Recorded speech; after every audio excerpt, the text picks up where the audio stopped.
So somewhere around 10:10, hand it back to me. It could be 10:12, 10:13, because I just have a little bit to say about the next moves. How you doing? Good, thank you.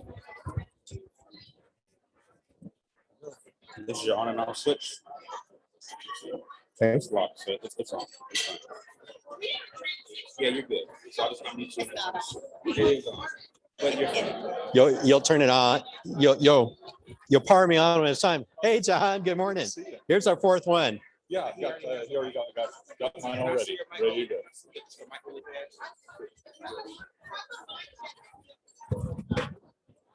Do a test. Test 1, 2.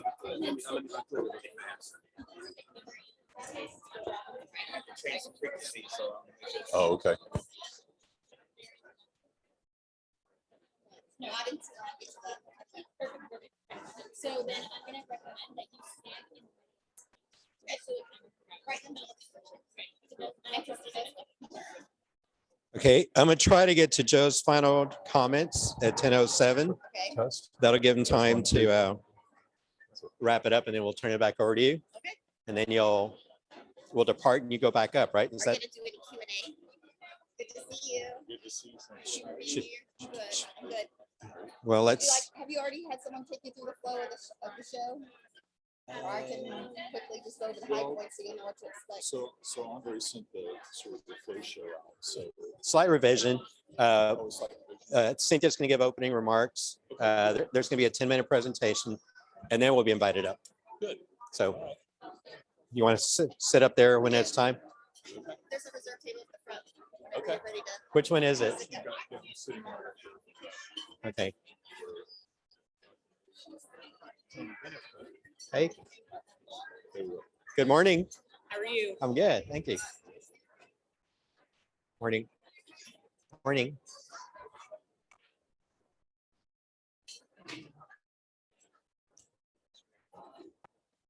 This is us.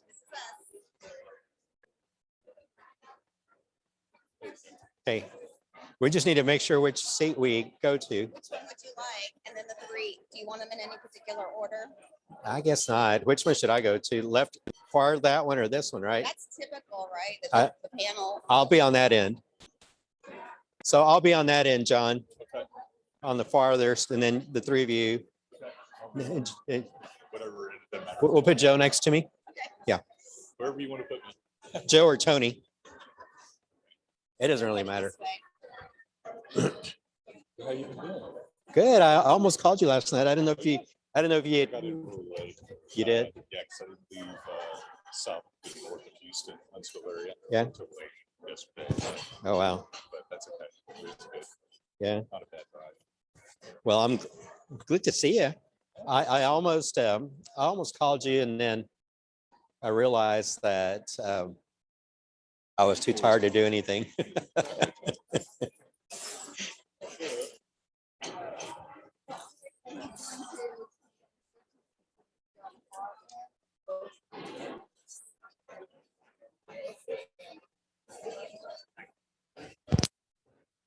How you doing, man? All right, thank you. Did you have a? That's good. Let me turn it off. Well, you know, manufacturing activity is picking up in Texas, right?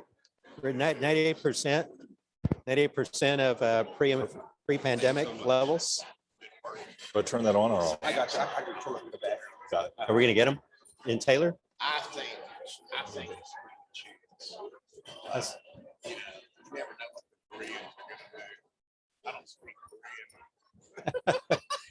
They're gonna come to Taylor. Okay.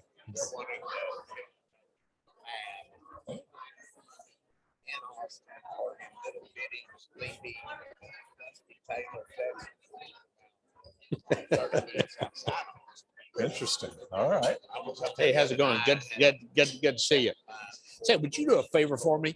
Todd Williams, who's on the new finance commission as the governor's appointee, wanted to reach out to you and just have a conversation. And I probably have your cell number, but I want to It make just sure flowed, I've got it's so a good easy. number for you. I bet they are. I said 806. Oh, big investment. 679 How many jobs? 8036. 3,000? I look forward to visiting. Okay, thanks, Russell. How are you? Appreciate it. I'm doing good. Thanks for your leadership and getting Love to bring them to Texas, you know. Well, we yeah, it was not how we I- planned it, but it's happening. Just a well, and I wish we had more. I support want to from be the able to afford a new coordinating car board, frankly, again. but Jeez. hell, that's Be able to find a new car that I want. I know. just about Yeah, every exactly.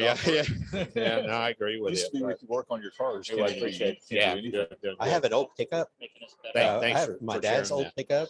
When he gave it to Don't me, get you rid know, of it. I need a blue book on it. I said, wow, 6,500 for that thing. And then I did a blue book on it over the It's not weekend. even worth it, right? 13,800. Oh, really?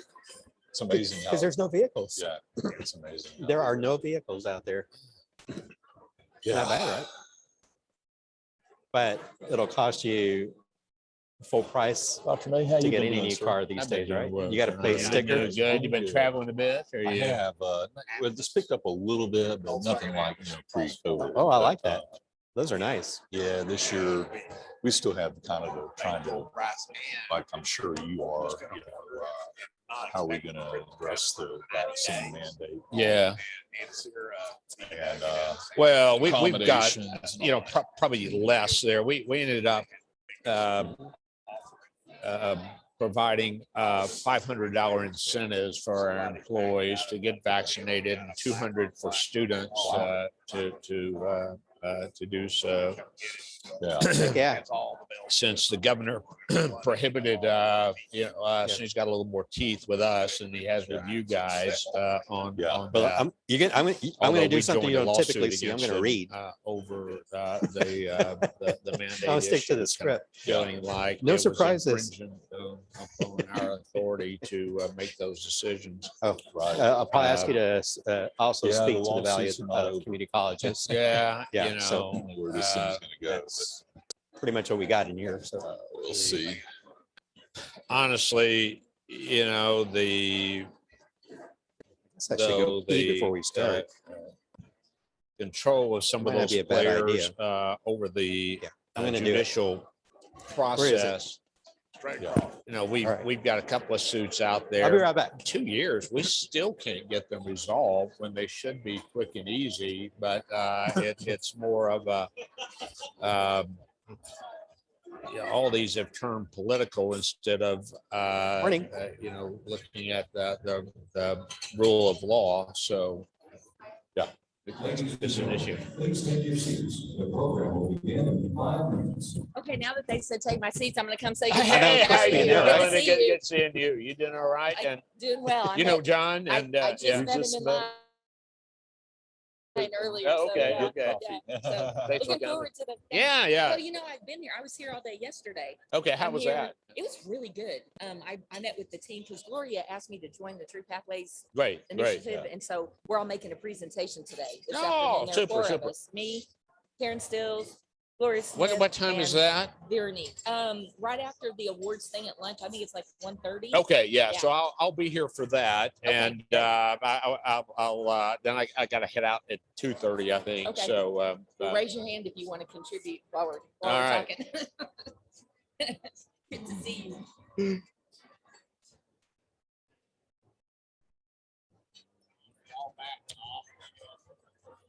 65% of us are working from home, as a result of COVID. That increased quite a bit. And, I'm continuing to work out of my home office. But I do have an office. I'm probably going to be giving it up, on one of the Lockheed facilities. Yeah. Pretty sure. Yeah. Yeah. I'm in that category of. Yeah. Yeah. What if, Eric and Becky are pretty much working from home too. I mean, they have an office there in our main plant, and I've got one in another building. No. Right. Especially in a production facility like where they're officed. I'm in a sort of more of an engineering design building for a lot more of our rotary missions and systems, Sikorsky Folks Engineering, out of that building, which is 2 miles How do you south do of this? our main facility there in Arrow, Fort Worth, and off of Calmont.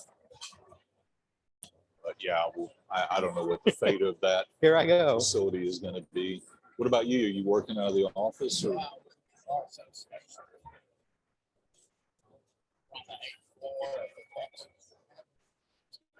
Oh, wow. Okay. Yeah. Yeah. But, we have the whole building to ourselves. So it's pretty good. Yeah.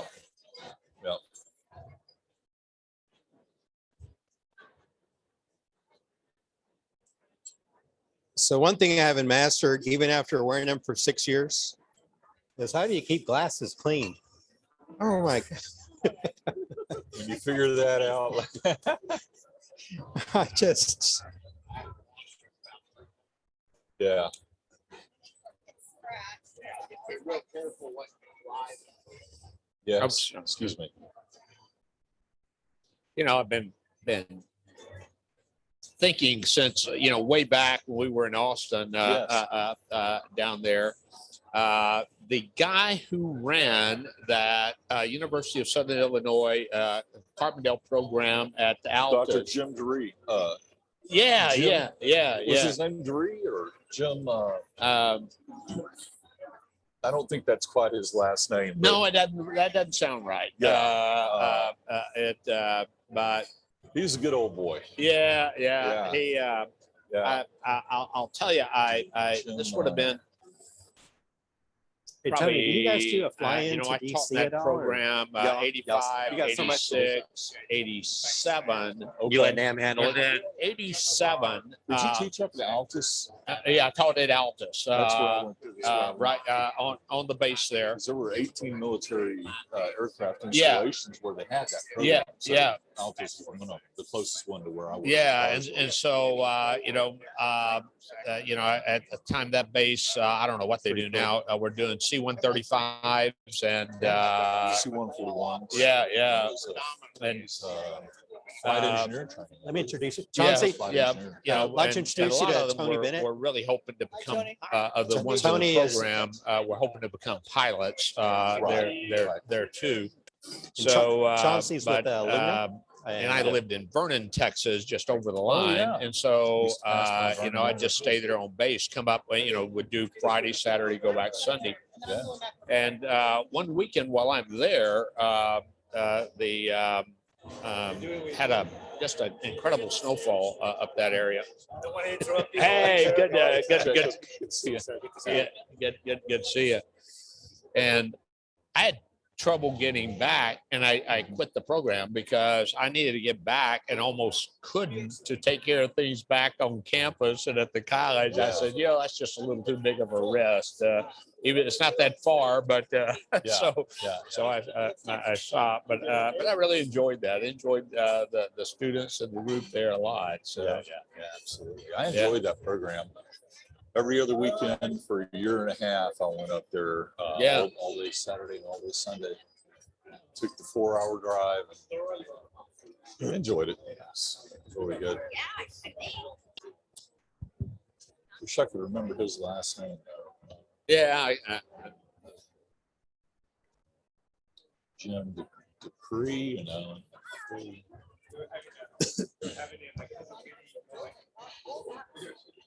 Oh, I want to say Dorit. I remember You these. need another one? I have. Is that a new one? No, That's good. it's only a few weeks old, but it's already halfway. Yeah, those are Good cool. morning. And welcome to the second day of our Texas Pathways Institute on reimagining onboarding. Jacob, would you mind? I'm so shooting excited to me, see a William packed house again Sloan's, today. cell We had phone such a number? lovely Yeah. day yesterday together. I hope you had a lot of fun last night with your teams. Nice. I'm not sure who- Going out to dinner together and fellowshipping Okay. together, I think that's also a really important I need part to of reach all the out to them. change that we're doing. So thank you for doing that, spending time little bit together. longer. Yeah.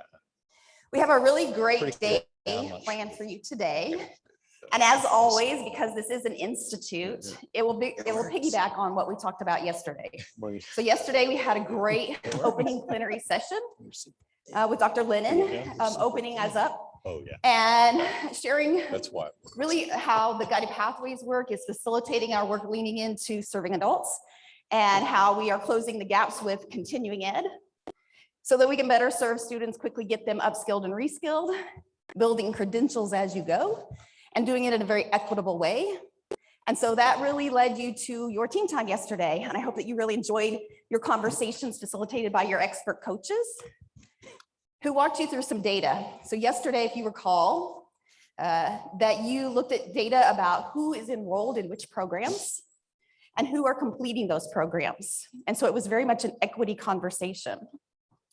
So in the true spirit of starting the day with data, I hope you're data people, data in the morning kind of people, because we're about to do a data ditty. So we are very fortunate at the Success Center to have some really outstanding staff. And one new hire for us, been with us about a year, is Christina Flores. So Christina is not only a former math high school teacher for Teach for America, so that tells you a little bit about her heart and what she's doing in education.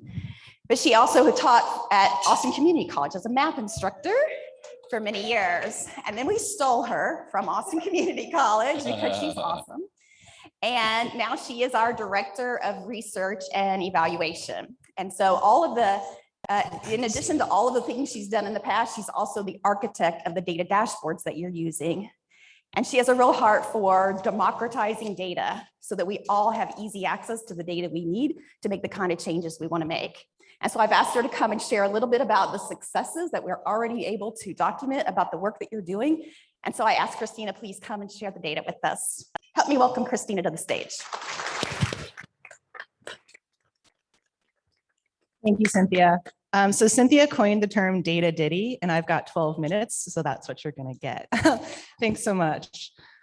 So I'm really excited to tell you about the knowledge development component of our Texas Pathways strategy. We live in a state where every single community college is signed on to reform the student experience by Guided Pathways. And what that does is it gives us the unique experience to learn from each other and create action-oriented research. So what do you need to do the work on the ground that you're doing to help students succeed? And so we've established a research collaborative. Some of the folks are here with us today. So I'd like to give a shout out to Dr. Jo Carol Fabianchi and Dr. Stacy Ibarra, who are on the SOA research team, and also our research fellows. We have 6 research fellows, 4 of whom are with us today, working through different projects on our knowledge development agenda so that we can learn from you and ultimately impact student success. So here at the Texas Success Center, we believe in systems change, and I know you all do too. And we believe that the work that we're doing is going to help with that change as well. So in collaboration with Shore Research, our evaluation team, we have a theory of change for how we're going to do the work that we do to impact student outcomes. So we've collected a series of key performance indicators that we designed with the Community College Research Center, which are student measures that help us gauge how we're doing through this theory of change, through our strategy. We also know where we were when we started. So what practices were happening on campus and at what scale. And then we collect several different data pieces. And so one is a plug for the evaluation that'll go live tomorrow. We do use that data meaningfully to let us know how we're doing our work, but also to see how your engagement with our institutes and your engagement with your coaches and how your CEOs and boards engagements impacts your ability to implement these Texas Pathways strategies, which we believe in turn and together is going to improve student outcomes. So spoiler alert, we've got evidence that it's working, which is pretty amazing. So we're starting to see this pay off across the state. So I'm going to tell you a little bit today about the scale of adoption. Some of you may be intimately aware of it because you participated not only in filling out the instrument, but in our lovely 90-minute conversations with Joe Carroll and I. So thank you for doing that. But this is a tool that we use from the Community College Research Center, but that we modify to be specific to our Texas needs. We administer it every 18 to 24 months, and then we follow up with validation phone calls. So I'm excited to report that we did have 37 colleges engage in both parts of the process, filling out their self-assessment and interviews. And if you missed the opportunity, hit me up. We will still take your interview, partly because those validated results are what we use in our theory of change model. So we really do appreciate having the opportunity to discuss with you how things are going on your campus. So that, and together with our key performance indicators and the evaluations from the work that we do, inform our theory of change model.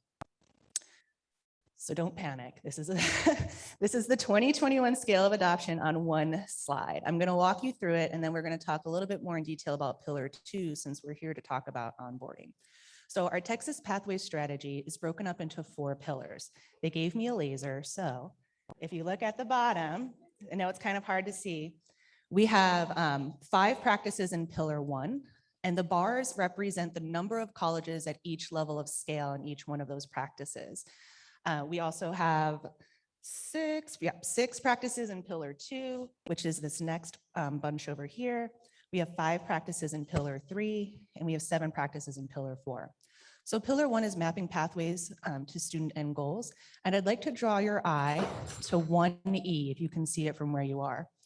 There's different colored bars, and light blue indicates that the college is at scale, meaning that this practice is meeting 80% of students. The darker blue is scaling in progress, meaning that you're at between 50 and 80% of students experiencing this. And so I point out 1E because we have 30 colleges reaching 50% or more of students in, anyone want to guess? Math pathways. So we are leaders in the country for getting math aligned with students' end goals, thinking about contextualizing what they're learning and making sure that our programs are aligned with math. You deserve a round of applause because that is amazing.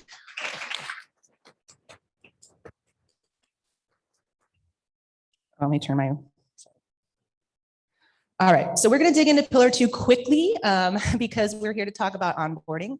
Pillar 2 is helping students choose and enter a path. And as you know, we have grouped our colleges into different cadres.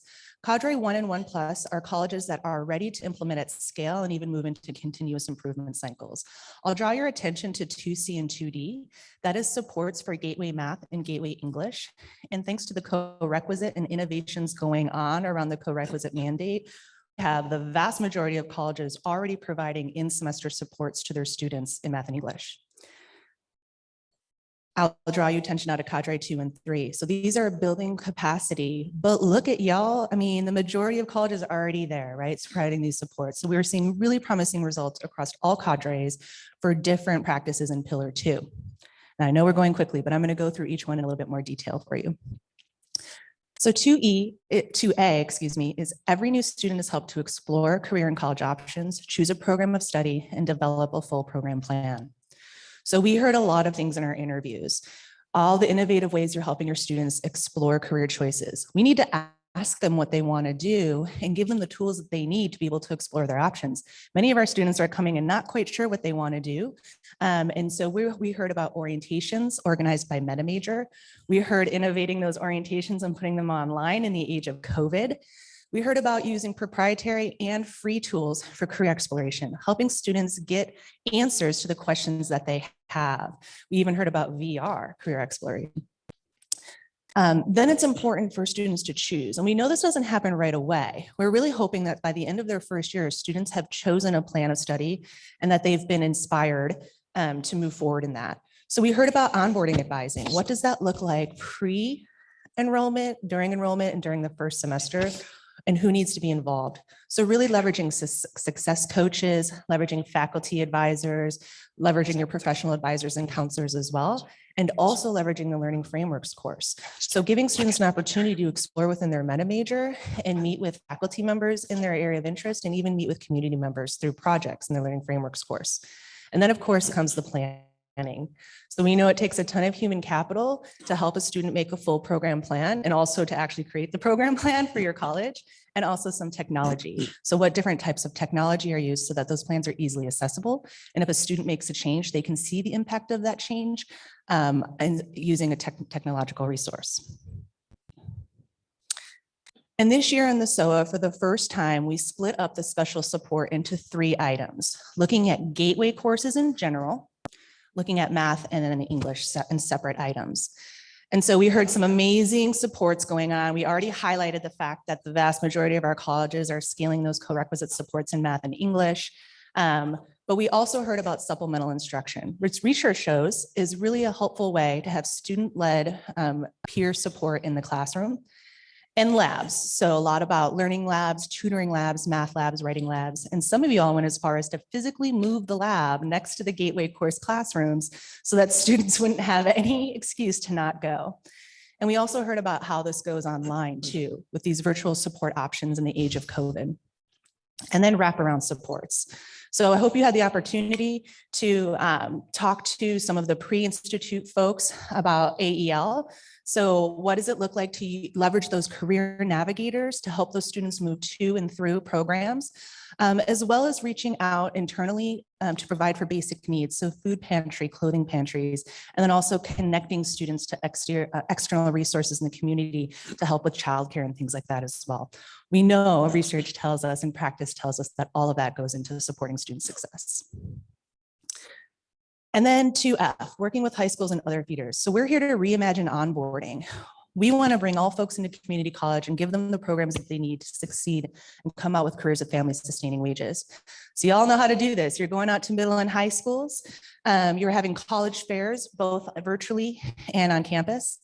Going to campus visits, and that goes both ways as well, visiting middle and high schools, and also having those folks visit campus and doing that virtually as well. And then working on equitable communication, serving your communities with bilingual products, and also with placing your outreach on YouTube and other accessible channels so that that doesn't have to only be live. We know that you offer academic and workforce dual credit, program planning, which I expect is going to take a big jump between this SOA and next SOA in terms of getting all dual credit students on a program plan, and offering college advising, helping dual credit students think of themselves as college students. And then reaching out to the community, bringing more folks in. Some of you have adult ed on the campus, others are working in consortia, and also bringing in workforce boards and other community members. So I've been talking a little bit, but if you remember the theory of change, we believed all this was going to come together to impact student outcomes. So just take a moment and adjust what this is saying. This is the percent of students earning different momentum metrics. So earning 6 credits, completing math, reading, and writing, earning 15 and 30 credits, and persisting. Now there's still room for growth in these numbers, but I draw your attention to the last column about what has happened since we started Texas Pathways. A 9% growth in 6 credits. These are college credits. 8% growth across the state. This translates to tens of thousands of students in quantity.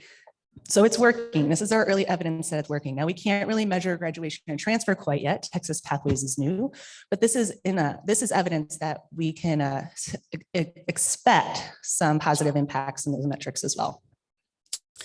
We do disaggregate data here at the center. They are all available on some public dashboards if you want to take a look for yourself. But we do hope that Texas Pathways in some ways lifts all boats, but we're looking for a disproportionately positive impact in students that have been racially minoritized and underserved in the past. So this is an example. If you look at math, reading, and writing, where all 4 groups, white, other race and ethnicity, Hispanic, and African-American, improved 7%. From 2015 to 2019, great news. But what we like to see is where those students in our African-American and Hispanic populations are improving at a greater rate, because then we know that we're impacting folks that we need to impact and that the gaps are closing. So take a look at writing and at reading and at 6 credits where we see those folks improving at larger rates than their peers, but everyone's improving. So that's really great news. So that was my data ditty. Now, if you were thinking to yourself, man, I really wish I would know details about what my colleagues were doing in each one of those pillar practices, I have good news for you. Coming soon, we are working on pillar by pillar research packets where we are aggregating everything that you told us and giving it back to you. So you can test things out on your campus and see if it's going to work for you and hear about the good work going on from your peer colleges. We're also curating the resources. So the different tools that we heard that you're using, we're going to package for you and give back. And if you're interested in the research that guides guided pathways, we are also creating a focused annotated bibliographies.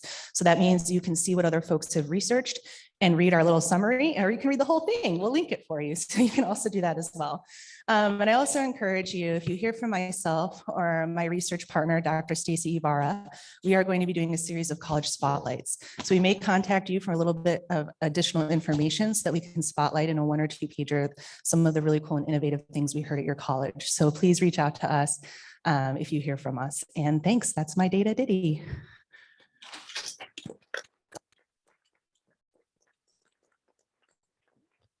Thank you, thank you.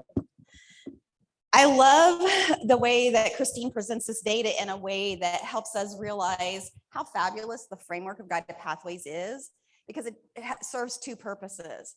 It's a broad visioning framework that helps us hang our aspirations on and our wide systemic view of a student's full experience, no matter where they come from to where they go. But it also allows us to hang all the different practices that we're doing together in one coherent package for the students. So I love that. Thank you for giving us those extra details. At this point, though, we're going to lift our eyes up a little bit more towards the overall purpose of Guided Pathways, and especially our TRUE initiative. And I'm reminding us of a couple of things that set the context of the conversations we're having about onboarding. We know that we had a pre-pandemic skills gap, a gap between what businesses needed and what skills people in our community have.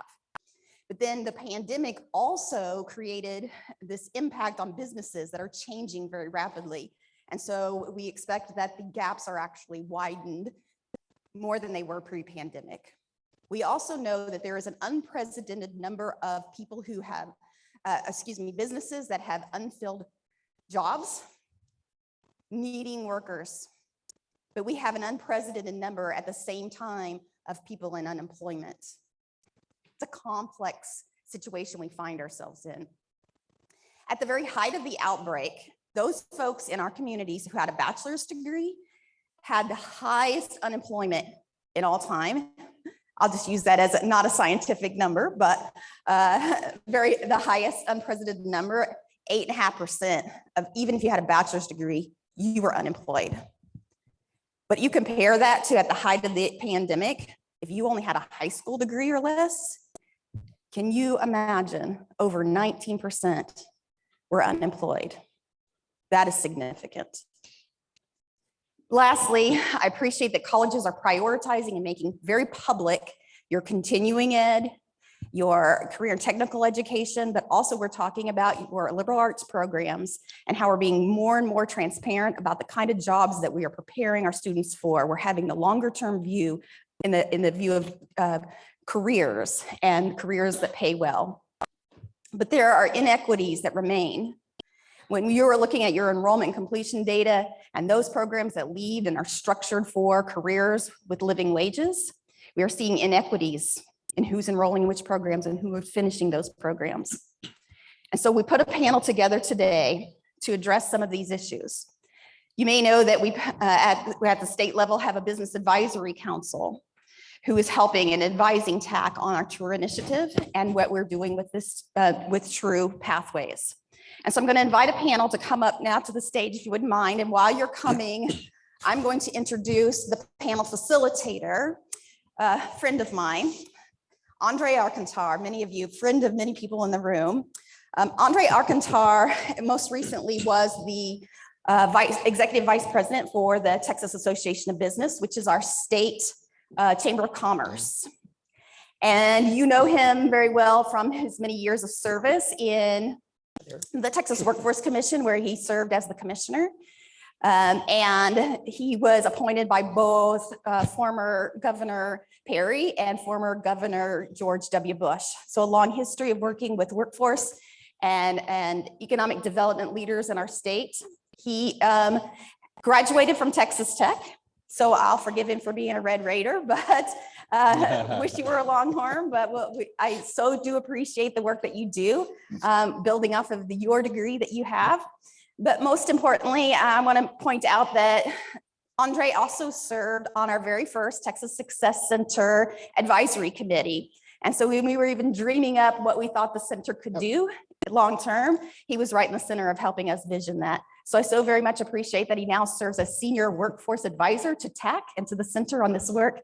And I'm so happy that he's pulled together a great panel to share with us today. So will you help me welcome Andre Alcantar and the panel?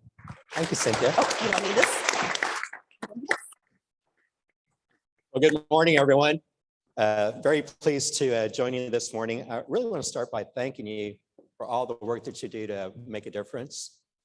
The challenges that we're seeing out there and the obstacles that many of our families face are only lightened by the hard work that you do. Very pleased to have an exciting group of leaders joining us this morning. I'd like to start with Joe May, who is Chancellor of Dallas College. Everybody give Joe a big awesome. Welcome to Dallas. Welcome to Dallas. Thank you. John Gustafson is the Director of Economic Opportunities and Strategic Workforce Initiatives at Lockheed Martin. And finally, to my left is Tony Bennett, the President and CEO of the Texas Association of Manufacturers. Tony, you'll be pleased to know that every single college in here has worked with your membership, has worked to solve their issues and put people to work. So we're very pleased that you're joining us here today. You know, the economy, as Cynthia indicated, has been in transition. We've recovered from the 20.5 million jobs that were lost at the height of the pandemic. We have in Texas an unemployment rate of 5.6%. We've added over 700,000 jobs in the past year, all trending in the right direction. Here in Dallas, we have actually exceeded the number of jobs that we had pre-pandemic. So we've had a full recovery. But across the state, that's not necessarily the case. We're still seeing a fluctuation in terms of the recovery. Certain sectors have also performed better than others, really well in terms of professional and business services, financial services, and others have really picked up the pace and have accelerated hiring. Others are almost there, like manufacturing. Tony, we're roughly at 98.7% of pre-pandemic levels. But then we have those industries like retail and hospitality, accommodations, and others who are really still struggling to recover. Nationally, we had 10.4 million jobs open and unfilled at the end of August, Chancellor. And when you look at that, roughly 950,000 of those jobs were here in Texas. So even though we're recovering, we're still seeing challenges. And within that number, Tony, about 700,000 of those jobs are in manufacturing. What does that mean? That means that a number of these jobs that could be filled, and with the end result being an individual being taken from the sideline, those connections aren't happening. So my first question to you, Tony, is when you look at those data, and I know you're very much familiar with it because your members speak to you about it, and you consider the recent report by Deloitte and NAM, where they're talking about what they're seeing going into 2030, the possibility of 2 million unfilled jobs. What are your perspectives on some of the key findings in that report? And why is it so hard to staff some of these really hard to fill positions? Thank you, Tony. Pleasure to be with y'all this morning. Our association as background, I just want to give you a little idea of what our association does. We have roughly 24 industry sectors that we work for on legislative and regulatory issues to make sure that the Texas business environment and also our national business environment is the best on the globe for manufacturing. And Texas is the #1 manufacturing state in the US. It's been the #1 state for over 2 decades. We want to keep it that way. So back to Andre's question, we're not surprised by the Deloitte NAM study, National Association of Manufacturers study. In fact, it's an updated study from what they did a few years ago when they started tracking it. No surprise to anybody here, the pandemic has exacerbated the situation. We did have 1.4 million job losses pre-pandemic. We've recovered about 60% of those nationwide. So you're looking at roughly 570,000 net job losses still out there today. So that's going to start, the rumble toward this potentially this catastrophic 2 million jobs unfilled by 2030. That's not good for the United States. It's not good for our national security. It's not good for our kids, our families, our communities. And it's going to take everybody in this room and a lot more folks out there to fix it. And so the key takeaways would be that we're going to have to triple up our efforts to change what is going on there. We're going to have to educate parents and students what fantastic opportunities are out there in the manufacturing and other industries that are available to them as careers.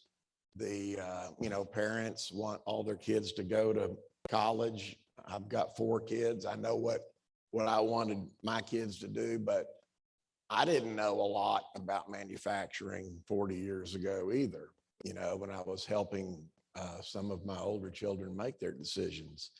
So it's incredible the high-tech nature of the business, the fact that industry is now going into its 5th revolution, as far as, just where we've come from over the last, century. Industry 4.0 is just finishing up, and we're moving into Industry 5.0, which is the marriage of man and very sophisticated high-tech machinery. And you are not going to be able to work in this industry and as a community survive without these manufacturing industries, very sophisticated industries. And if you ignore this, you ignore it to your peril. Absolutely. We see the impact of technology in the aerospace industry, John. It's certainly a technology intense kind of industry. The aerospace industry is very important in Texas. It derives so much and generates so much activity. The industry has been changing. You're seeing some labor challenges. What concerns you in terms of what you're seeing? And talk to us about how technology has impacted your approach to skills and how you seek to secure talent. First, thanks, Andre. I'd like to thank the Texas Success Center, Texas Association of Community Colleges, and our educational partners, the presidents of and representatives of the 50 community colleges in the state. I'd like to especially thank Dallas College, Tarrant County College in Alamo, as we're partnering on the TRUE initiative and building credentials of value for industry. And to your question, we are seeing an increase in challenges that we're having in our workforce. I think probably one of the larger concerns is really the availability of a skilled and competent talent pipeline to fill the jobs in an increasing skills gap. Increased competition. So when we look at the competition now, particularly the war on talent, we're looking beyond our traditional aerospace and defense industry competitors and the Googles, the Amazons, the IT, and other sectors. And of course, the nature of our work requires citizenship background and security requirements that other competitors don't have, which further increases some of the challenges that we have in finding the talent that we need to fill the jobs. If you look at our current website with the postings for jobs, we're 4,800, over 4,800 jobs posted. And I've seen that number increase over the last several years as we look at, or even in areas of flattening growth, where, our changing demographics and, our attrition as a result of retirements is increasing. And we're having, a challenge filling those jobs and upskilling our existing workforce to take on the new roles that are vacated. So we're continuing to address our demographics changes and diversity, equity, and inclusion is a big component of that. It's another reason why we're expanding our aperture to work with community and technical colleges where we're seeing a more diverse and competent workforce and better alignment with our needs. We're also seeing the way that we change, the changes in the way that we're working and learning. Prior to the pandemic, we had about 10% of our workforce as telecommuters. Now we're at 65%. So, how we're managing virtual teams, how we're, addressing that new way of working and learning, making accommodations in our training facilities, labs, our classrooms, our curriculum, increasing the delivery of virtual education and training. And then to the point of skills, with digital transformation driving a lot of the skill needs as we move forward, both from an infrastructure and a workforce requirement. We're looking at emerging occupations driven by these 21st century skill areas, needs of our customers. And as Tony mentioned, AI, machine learning, autonomy, robotics, advanced comms, 5G, IT cloud computing, data science, cybersecurity, model-based systems engineering, DevSecOps, full stack engineering. The list sort of goes on.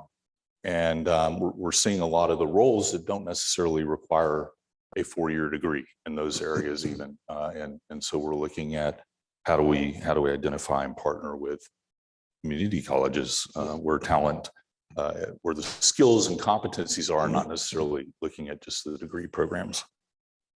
But Well, John, long answer to you.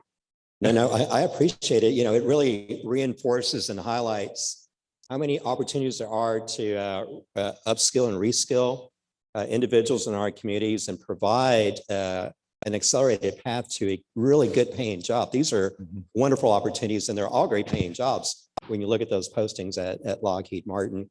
Chancellor, as we look at the national numbers, as we look at the 10.4 million and the number of unfilled jobs, there are real legitimate challenges that are impacting our employers large and small. And by the way, it was an honor to welcome you to Texas when you showed up, and I've seen how you focused when you came to Dallas College from Louisiana. I remember our conversations and your commitment to really focus on the needs of employers. How can we as colleges solve the issues facing our employers? Look at the labor market data to understand what opportunities are out there that could make a difference for our students. And then how do we take all that information and strengthen our pathways for it? Yeah, and thank you very much. And again, thank John, you and Tony for joining us today. Really appreciate the partnership and the collaboration. And thank all of you that are working to help solve their problems. And let me, I'm going to kind of get into this and frankly issue a challenge to all of us that are representing higher education here. Tony laid out an issue, and I think you used the phrase, we need to triple down. And John described a great challenge that is faced by employers in the area. Many of you are colleagues of mine at Tarrant and Collin and Grayson and North Central Texas and Paris and elsewhere here in the North Texas area are trying to meet the workforce need. And there's some data, if you don't know, you need to know it. Right now, we have the largest number of people working in North Texas at any time in history. That number is growing at a rate of 310 people a day, new jobs being created in the North Texas region to meet the need. And yet the workforce gap and shortage is also the greatest at any time in history that's out there. And while I appreciate the data as it relates to pathways and math skills and reading skills in those areas, that's the means to the end. And the big data you need to know is what employers are facing as challenges, what jobs are in demand, and frankly, that needs to be rolling off your tongue. We can, I know from talking to John, if you're into the defense sector and as he is, cybersecurity is a big deal. Artificial intelligence is a big deal. Being able to meet those technology needs as with the digital transformation as you described, but that's not limited to defense. Tony, manufacturing, we're seeing it all areas. And I challenge every president, every chief academic officer, every chief workforce officer to really know specifically the employer needs in your area, to understand the job titles that they're facing title. If you don't have that relationship with them, I would argue we can put together the best pathways in the world, but if it misses the target, frankly, at the end of the day, we're not going to be solving the problems that are there. So it's not just doubling or tripling down with more pathways. It's being very intentional, understanding. We can we talk a lot about labor market data at Dallas and what the implications, but data doesn't get the intelligence piece that you need somebody like John and Tony to be sharing with us so that we really understand from a boots on the ground perspective what's that is all about. And that's about collaboration. It's about relationship. It's about trust. And it's about really working for, I think the reason we were created and why the taxpayers of this state and our communities give us resources is to solve really the problems of three groups. And it's not our own. It's individuals who need jobs. It's employers who need a skilled workforce. And it's communities that want to be vibrant, growing, and thriving during this time. And only community colleges can lead that effort in collaboration with K-12 and the employers to get there, because if not us, who? I appreciate John and Tony both talking about the valued relationship with the community college, but to some degree, it's either do it themselves or partner with us. Those are really your options that are out there. And what we need to be sure is that we're engaging on the front end enough so that we can understand and live up to our expectations and their expectations in that regard. And there are ways that we can be intentional and really strengthen these pathways. We can look at that data. We can work with our employers. We can leverage all of their contributions that you've generated in terms of developing all of these customized and other training programs for them.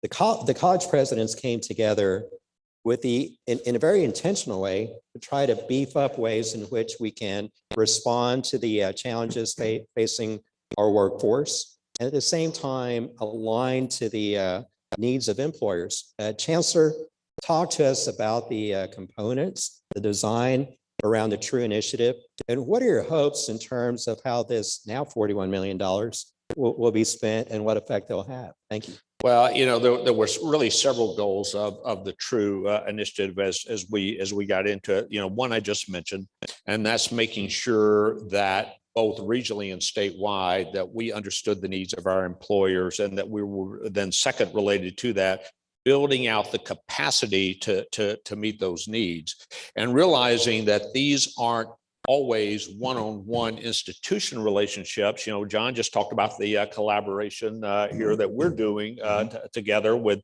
Tarrant and Paris, but it's really about how do we solve the broader needs of a region, and we cannot do it alone. Those of you who know me, I've said for a long time that autonomy is the enemy, and if we're out there trying to build our and silo our own institutions in this regard, then we're not being helpful in this. So True from the very beginning was zeroing in on the the needs of individuals and employers, doing so in an intentional way, engaging institutions on a regional basis and a collaborative basis to solve those problems, and then creating a feedback loop in that where we could really understand it. And we'll talk about the feedback loop later, because that's part of the Business Advisory Council and others that are involved with that, but you have to be intentional.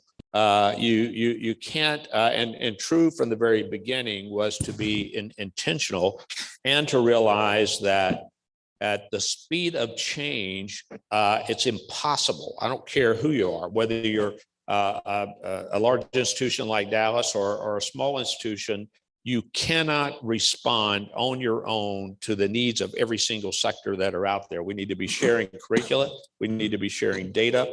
And that was really the idea, that we would build out pathways that we would then share among institutions so that we could solve those needs. So True was by the design, getting to the ability to reskill and upskill workers with the end in mind that they solve the problems of employers that were there, and put a focus on it, because it's always been part of our role and mission.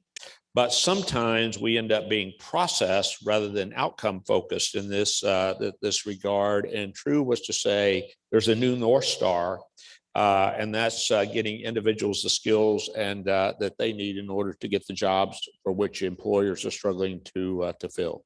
Absolutely correct, Chancellor. Not only will they be reskilled and upskilled, when you think about all the hiring activity that Tony referenced, many of these individuals have been hired because employers need bodies. And many of these individuals will need to be, as incumbent workers, reskilled or equipped with the appropriate skills so that they become successful hires. John, Tony, you both offered support during the legislative session for the True Initiative. Happy to report to you that the coordinating board did announce the first $26 million in awards this week. So we really appreciate your support for the True Initiative. John, first, and then Tony, please tell us why you support True, and you, in fact, John, offered testimony in support of the legislation, and why it makes sense for Texas employers. We're thrilled about the True Initiative. Really, it aligns very nicely with our strategies around expanding our pathways initiatives and our talent attraction and development retention strategies. We really are all the challenges that I mentioned earlier, and reduced budgets and increased skill needs and all of that. Looking to higher ed, community college as an extension of our talent acquisition and training capabilities, as a strategic partner in coming together, sharing resources. To your point, Joe, about identifying what the needs are. Not only as a single employer, but within industry and across industries, because a lot of these skills, as you mentioned, are cutting across sectors. And coming together and really partner around credentials of value to industry and accelerated micro credentials. So really looking at the business model, which the community college system has always been very well aligned to the needs of business. And so it's not a huge shift. So it's really around collaboration, it's around partnering, it's around understanding what the requirements are and providing opportunities to attract and retain and develop a talent pool. Tony, you two offered support in terms of the association for the initiative, and you understand all the discussions around why this needed to go forward. Tell us why you support this and what we can do to strengthen it moving forward. Well, our Texas community colleges are best equipped to help us train and upskill our future employees. And it's a no-brainer. We have seen it work in multiple regions around the state with multiple industry sectors like petrochemical and aerospace and the semiconductor industry, et cetera. There's no other way to do it. if your community college is connected enough with the industry sectors in that respective region, y'all are in the catbird seat to see really the trend generally, even better than say just Lockheed can or just Dow Chemical can down on the coast. Y'all can see what's going on sometimes more quickly and better than we can. And another thing that I just love about the community colleges and the career tech entry level stuff that y'all help us do for these young people. A young man from a low income family testified before the legislature back when we were trying to get CTE started.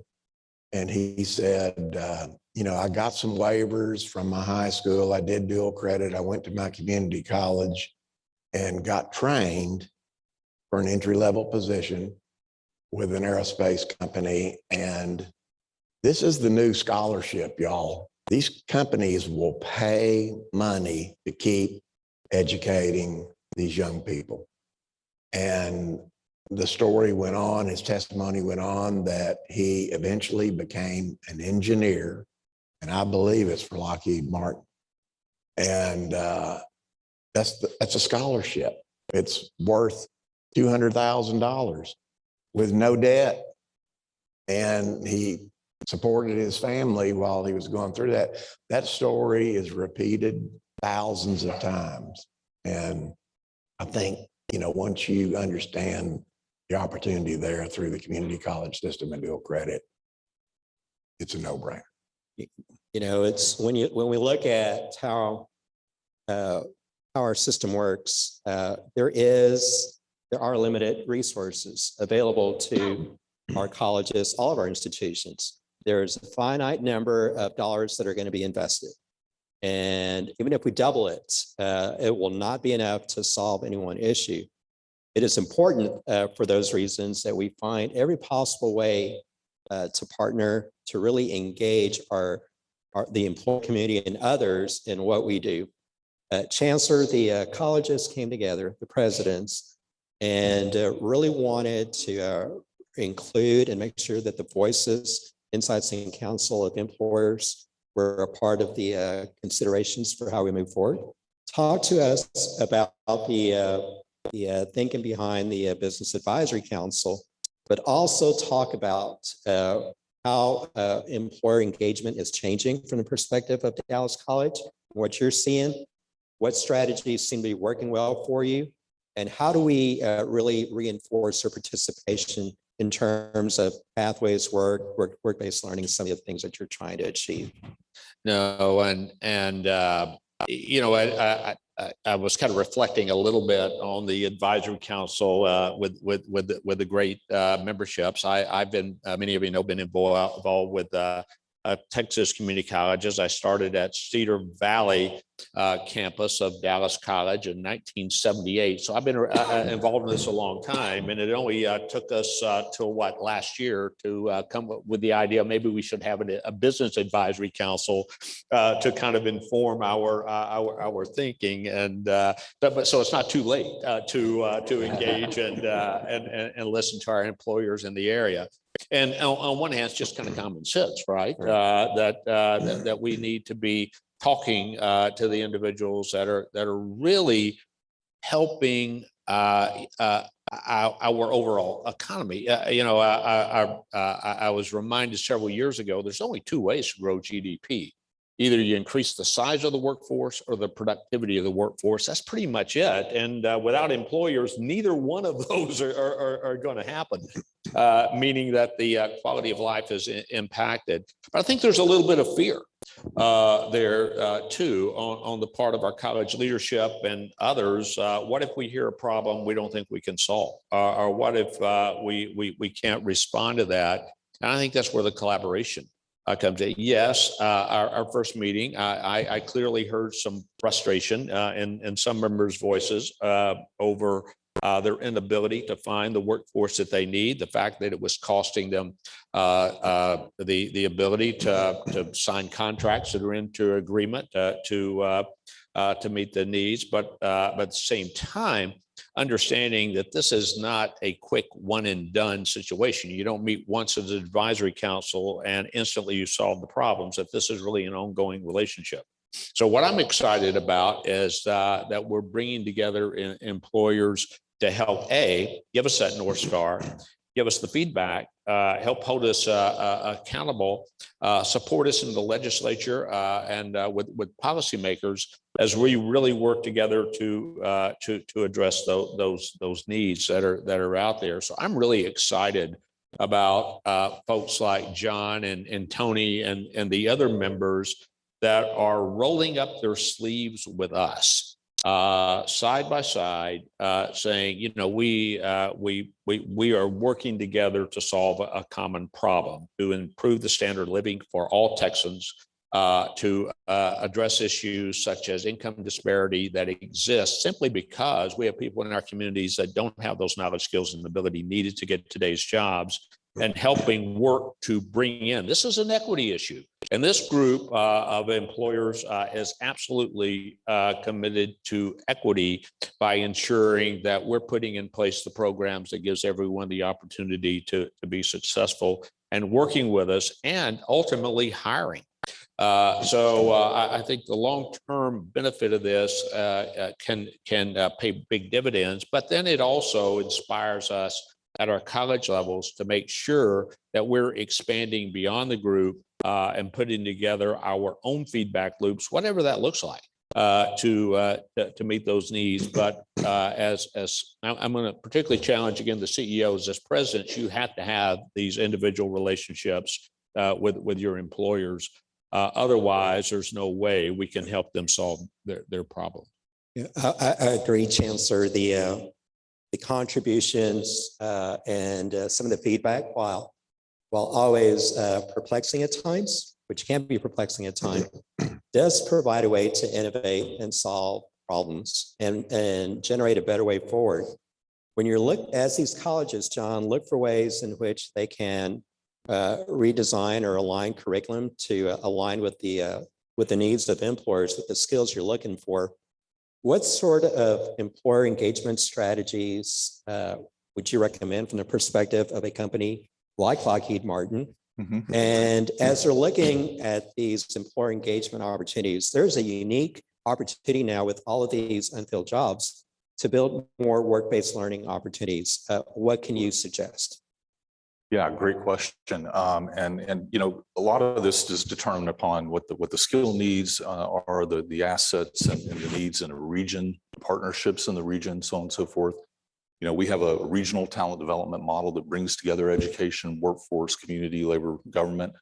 You know, we're focused on high quality workforce development programs, increasing work-based learning, building apprenticeship programs, pre-apprenticeship, internships, co-ops, returnships, and get creative and collaborate with our partners around what is the art of the possible. You know, we've seen examples in community colleges around high volume skill needs for electronic assemblers, for example, where the college was willing to equip a lab that very much simulated the actual work environment.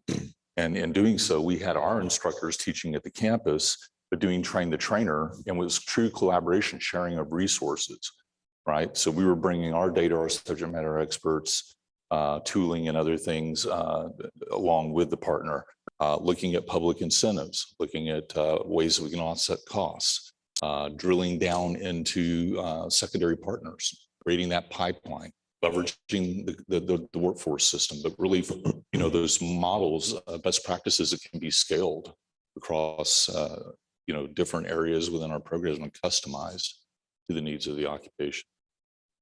Tony, as we look to really respond and fill these opportunities that are being created by your employers in manufacturing, and again, it really does cut across so many communities in Texas, and these are really good paying jobs. What do you think is possible in terms of as we're trying to attract students, not only into K through 12, but also into community colleges and other programs, to make them aware and inspire them to pursue these careers? Well, two on the ground examples right now, you know, Tesla just built that magnificent facility in East Austin, and Elon Musk is no dummy. he immediately got the Del Valley High School interested in a technician program. They're going to pay for it pretty much with all the equipment, and where possible through insurance problems and all that, bring them into the plant before they turn 18. And of course, Austin Community College picks up the slack, you know, at the college level when they graduate high school, and they continue the Tesla training programs. Same thing going on with Samsung and Manor ISD and the Manor Tech program, which then matriculates to the community college, Austin Community College. So it's that sort of thing. We see that sort of collaboration with the petrochemical industry, with our automotive members, Toyota and General Motors and Ford, and the list goes on. They know what to do if they start talking to each other. It just happens, you know, and the right things happen. And if they stay in touch with one another, that North Star y'all were talking about, that North Star is going to move. It moves very quickly in the world of manufacturing. So it's a never ending perpetual motion project. We do have to work together to make sure that we provide in different ways information to students. And the students are not only the pipeline students, K through 12, becoming first time in college. There are also these adult learners that do not have skills. And there are these other disconnected workers recently displaced that are trying to figure out if they want to come out of the sidelines, off the sidelines. What can we do to really connect with those individuals? And what are you seeing in terms of what is driving the way people look at higher education and job training? Any of you? Yeah, I think most people today understand that some type of post-secondary credential is essential for the good jobs that are out there. But what they don't always see is a clear pathway for them. We may have a clear pathway that we designed at the institution, but unless we have a way of helping that individual understand how they slot it into their lives, how they deal with barriers like transportation, like childcare, like other issues that are there for us, it's not as simple as creating an academic pathway. It's really understanding those needs.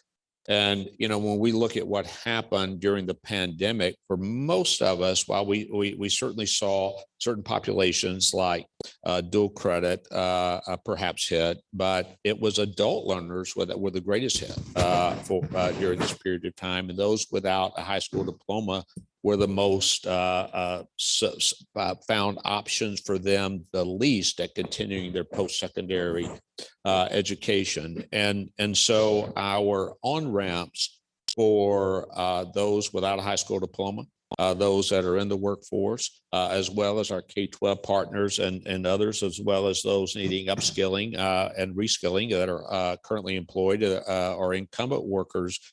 We have to have pathways and on-ramps for all of those individuals, and we have to understand the barriers that they're facing, and we have to be intentional about that. Those are only problems that we can solve in collaboration with others. The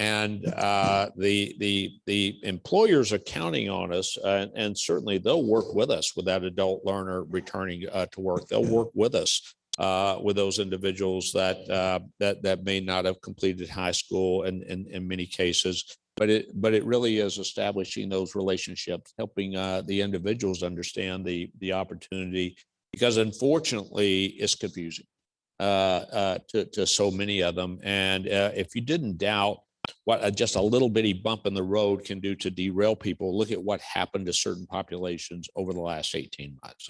It absolutely put a spotlight on the need to do that. And I believe pointed to the increased importance of not trying to do these alone, these efforts alone, but finding new collaborations, new partnership, new ways of working together. I entirely agree. When you look at the different demographic numbers, and then you look back at the progress that was being made and the steps that have been taken back in terms of these different demographic groups, it really does really paint and put in front of us a very complicated, disheartening picture.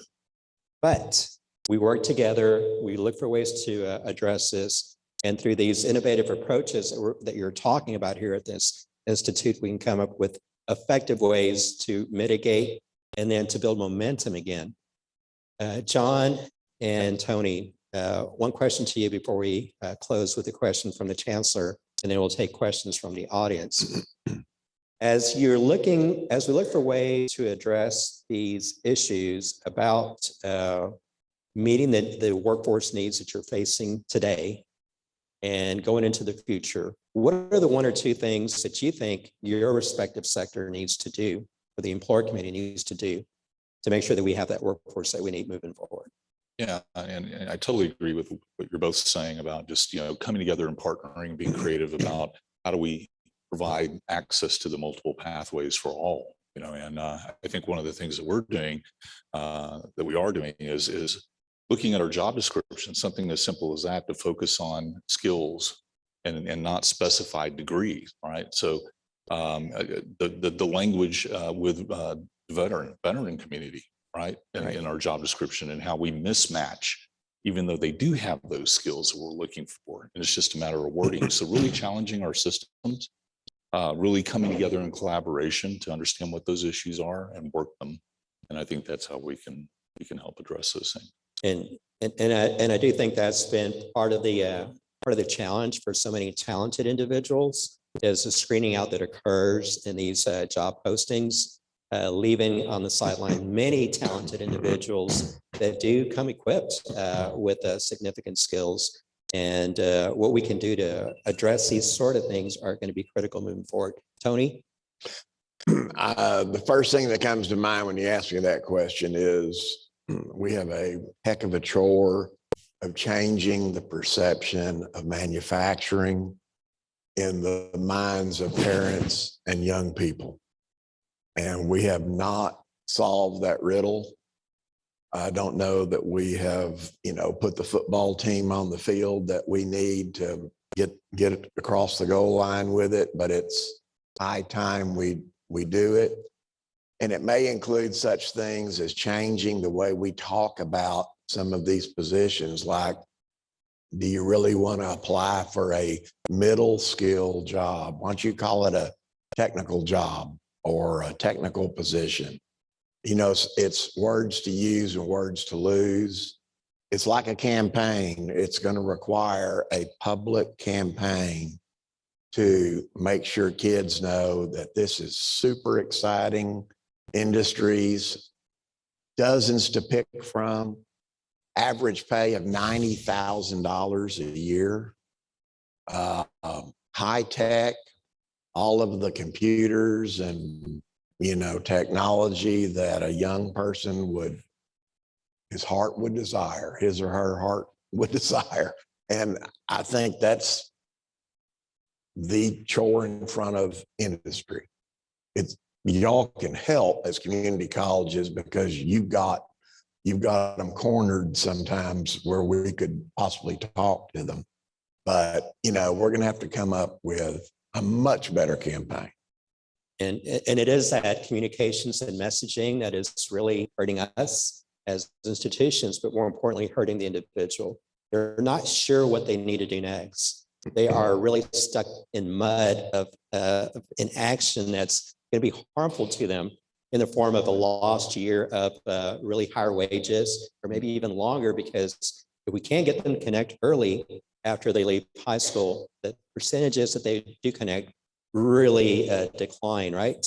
And so, Chancellor, yesterday, Jacob spoke to the over 80,000 first time in college students, or the total enrollment losses of over 80,000 students overall a large decline percentage-wise in first-time college students, lost momentum in 6530 Texas.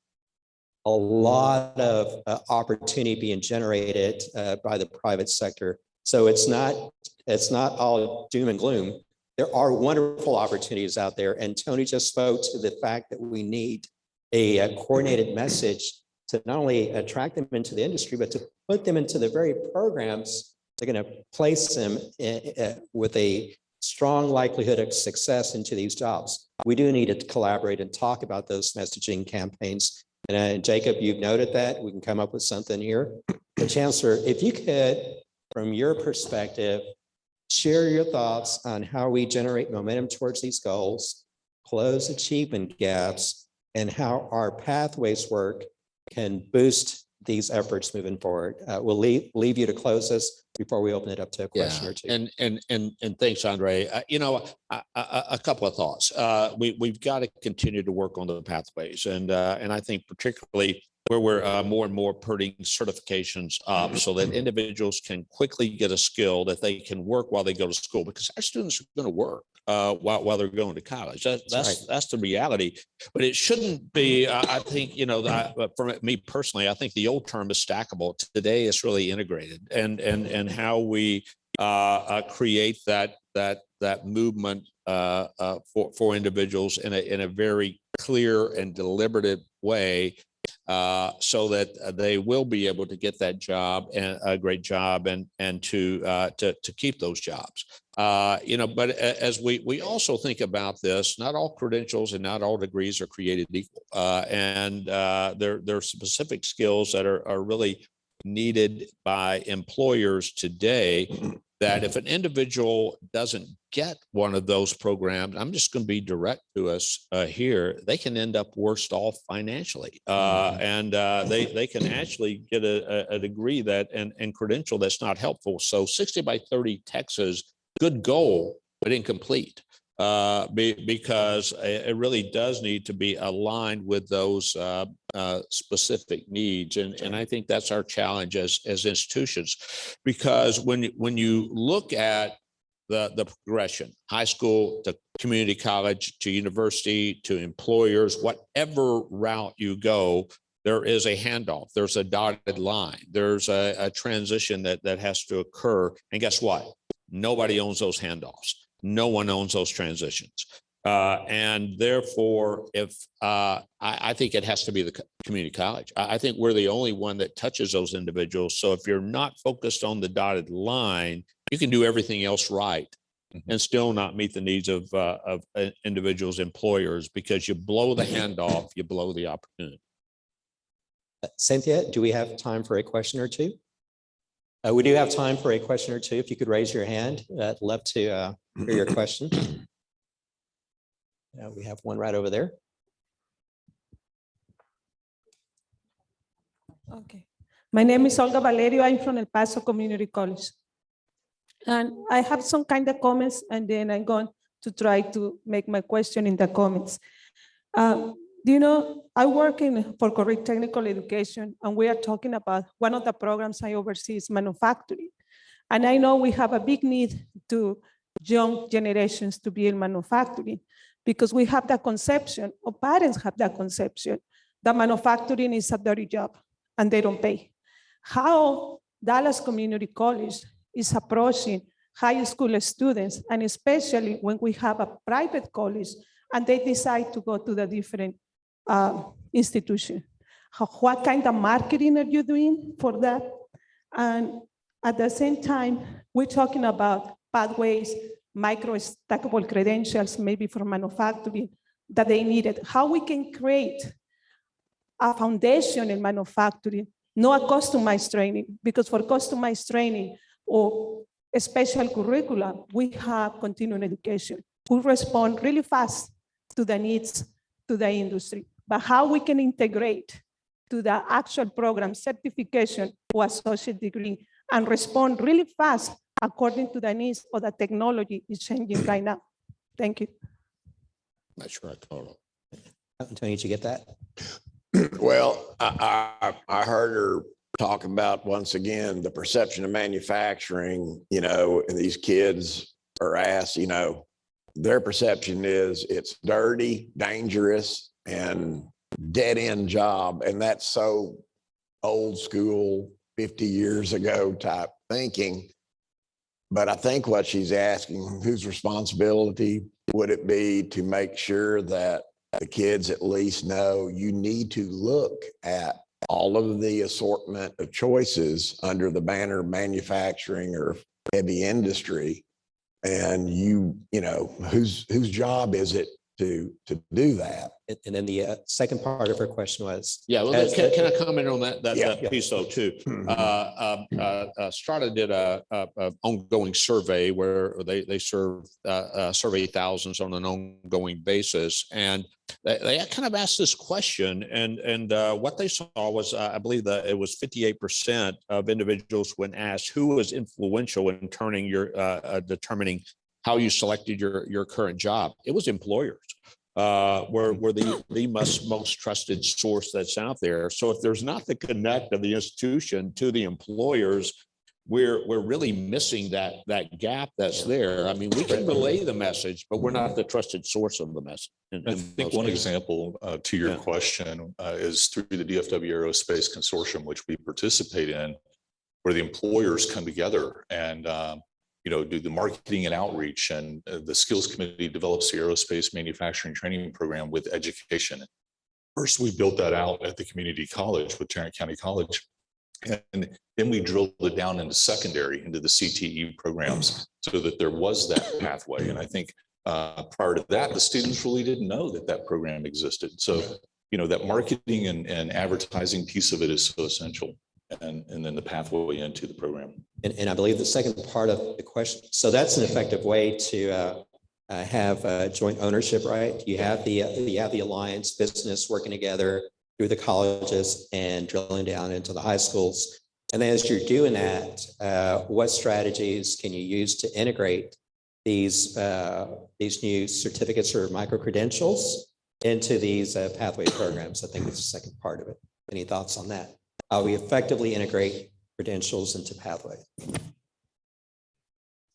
That honestly, that has to be a skill set as colleges we learn and develop in order to meet those needs. It's not as simple as adopting a textbook in this space. It's really leaning in, rolling up our sleeves with the employer. And, I just a shout out to our team at Dallas. I think they've done a great job with that, whether it be with AWS or Google or with Salesforce or with Lockheed Martin or a whole series of, but it's not something you can pull off the shelf. You really do have to be intentional. Well, and I think industry-driven curriculum helps in that way, or bringing together, collaborating through a DACM or something with employers to develop the certifications.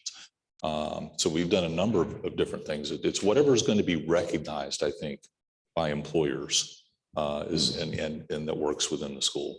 Yeah, if it's industry-based certification, the chances are high that placement will take place.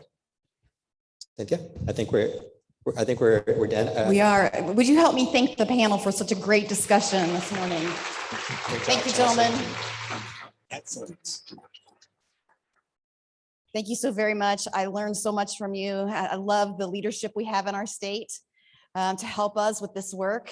You definitely saw the leadership here this morning, so thank you for that. Let me just give you a heads up about what's happening next and how we will tie to what we just heard from the panel. So you're getting ready to go into your team time strategy. Thank you so very much. Gracias. And in your team time Thanks for strategy, joining you're going us. to build on what you did Appreciate it. yesterday. So in particular, you have another data dashboard, and this is going to help you link from your enrollment and your completion data to your labor market data. So in a direct relationship to what you just heard about what we need to do to make the right kinds of connections to serve people in our communities, to help businesses fill their positions, and to help our communities thrive. So that's what you'll be talking about in your team time. And I want to let you know What's going to happen after your tea time? So much having that in mind. Lunch, yes. But we have a very special program planned for you. So no one knows yet, but you will be surprised when you come to lunch because there's a full set of awards that we are going to pass out. And so we will describe the criteria by which all of the community colleges were measured, and we will celebrate some excellence that's happening in Texas. So do not miss the awards lunch where you and your team may be celebrated. So with that, I ask you to please go in, dig into your team time, and we will see you back here for lunch. Thank you so very much.